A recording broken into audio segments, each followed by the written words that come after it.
Well, let's analyze tyranny. The Zionist tyranny that we are experiencing today. Where did it come from? We know that there were people that were expelled from the Ezran community. And they were hybrids.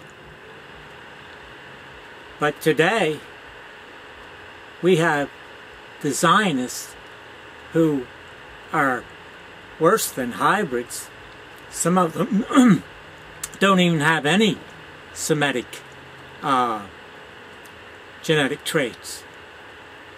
But they claim they have a right to possess Israel. And they have a powerful influence over Israel. They're brutal towards their neighbors, the Palestinians, and other peoples.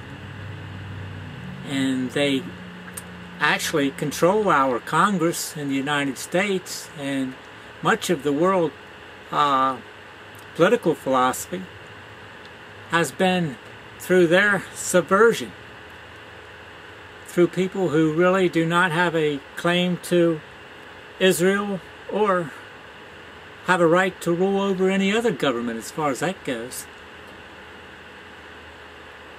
So, that tells us a little about the tyranny that we are experiencing today. And what can we do about it? I don't think, as Christians, we could really do much politically. I think our area of influence is in our love for one another. And I think a good place for us to start would be building our own communities. And if you visit my site on the internet, you'll see I have links to the CLRC Christian community, and you don't have to join our community. You can develop your own. But I think that we need to do something as groups and not as individuals. This is what has actually hurt America so much, is that the Zionist economic control of the United States divided our nation. We lost control of our finances. We were brought into wars unnecessarily. And our economy, people were struggling against one another rather than for one another. And now we face fascist corporatism instead of Christian husbandry, and against a Christian government that influences the world with Christian principles.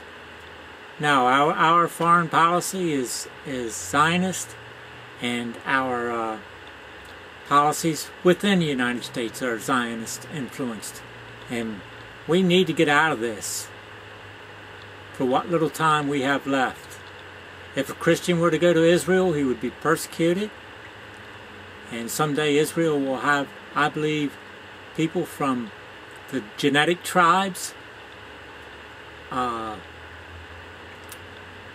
I believe eventually people that will be there will be all believers in Christ.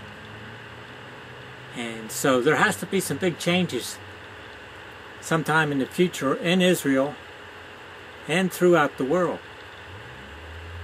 And as Isaiah 24 speaks of the great destruction, I think we're in for some terrible times.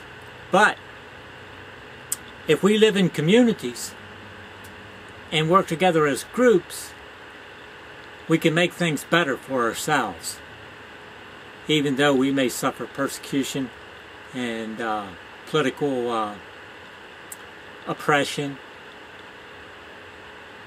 from the Zionists and from the hostility that will probably come from within the United States.